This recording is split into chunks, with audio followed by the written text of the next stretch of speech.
राहुल गांधी जी, आदरणीय प्रमोद तिवारी जी, समाजवादी पार्टी के समस्त नेता, कांग्रेस पार्टी के नेतागण, आम आदमी पार्टी के नेतागण, आप सबका हृदय की गहराइयों से अभिनंदन करता हूं कि इतनी बड़ी तादाद में मौजूद होकर आपने बताने का काम किया है कि अखिलेश यादव जी कन्नौज से बहुत बड़ी जीत हासिल करने जा रहे हैं। बहुत बड़ी साथियों और दोस्तों, मैं हाथ जोड़ के आपसे विनती करने के लिए आया हूं, इसलिए आया हूं कि राहुल गांधी जी ने रामलला के मैदान में कहा, अखिलेश यादव जी हर सभा में कह रहे हैं कि ये 2024 का चुनाव अंतिम चुनाव है।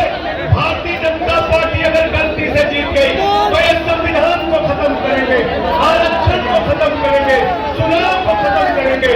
अपने वोट को बचाने के लिए इस बार वोट कीजिए और बीजेपी की जमानत जब्त कराने का काम कीजिए। और जब मैं कह रहा हूं ये आरक्षण खत्म करेंगे तो इस बात के आधार पर कह रहा हूं कि भागवत जी ने कहा था आरक्षण खत्म होना चाहिए।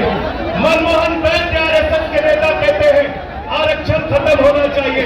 1989 में भारतीय जनता पार्टी ने आरक्षण का विरोध किया था जब ओबीसी का आरक्षण लागू हुआ था। ये लोग संविधान खत्म करना चाहते हैं। लल्लू सिंह कहते हैं अयोध्या के प्रत्याशी संविधान खत्म करो। ज्योति मिर्जा कहती है संविधान खत्म करो। अरुण गोविल कहते हैं संविधान खत्म करो। अनंत हेगड़े कहते हैं संविधान खत्म करो। अरे जो बाबा साहब का संविधान खत्म करेगा हम उसकी राजनीति खत्म करेंगे। ये इतनी नफरत है भाजपा के मन में, इतनी नफरत। 5 साल तक मुख्यमंत्री रहे अखिलेश यादव जी, 5 साल तक। और जब अपने घर खाली किया तो भाजपा के लोगों ने गंगा जल से वो घर धुलने का काम किया। इतनी नफरत।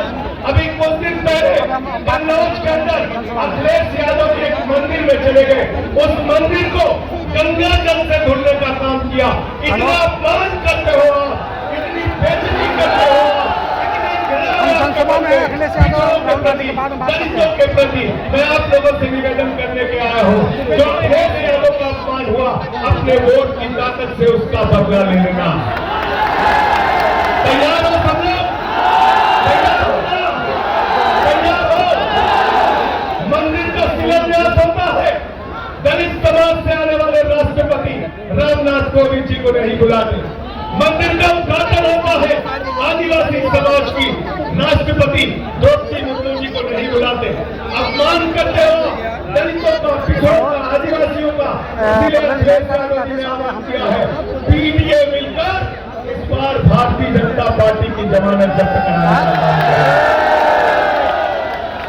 तैयार हो सब लोग? 400 पार, 400 पार, 400 पार। हमने कहा इन चक्करों में मत पड़ना, ये मोदी जी का जुमला है।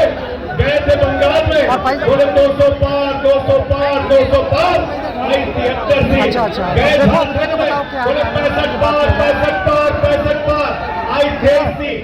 गए हरियाणा में, 75 पार, 75 पार, 75 पार। आई 40 सीट। गए महाराष्ट्र में, कह गए 150 पार, 150 पार, 150 पार। आई 105 सीट। गए कर्नाटक में, कह गए 130 पार, 130 पार, 130 पार। आई 65 सीट। गए दिल्ली में, कह गए 45 पार, 45 पार, 45 पार।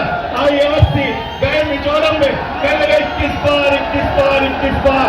आई 1 सीट। अब कह रहे 400 पार, 400 पार, 400 पार। जनता के लिए बड़ी बात कर रहा है ना। राहुल गांधी जी लगातार अडानी अंबानी के खिलाफ बोल रहे थे। 10 साल में मोदी जी को अडानी अंबानी का नाम नहीं आ रहा है। चुनाव में कह रहे अडानी के खिलाफ नहीं बोलते, अंबानी के खिलाफ नहीं बोलते। अरे मोदी जी अगर आपको टेम्पू का नंबर मालूम है तो ईडी सीबीआई भेजो अडानी अंबानी को गिरफ्तार करो। इसलिए इस जुमले में नहीं फंसना है। अंतिम बात कहकर मैं अपनी बात को खत्म करूंगा। साथियों और दोस्तों, अखिलेश यादव जी ने उत्तर प्रदेश के विकास के जो काम किए उसके फीते आज तक काटे जा रहे हैं, उसके फीते आज तक काटे जा रहे हैं।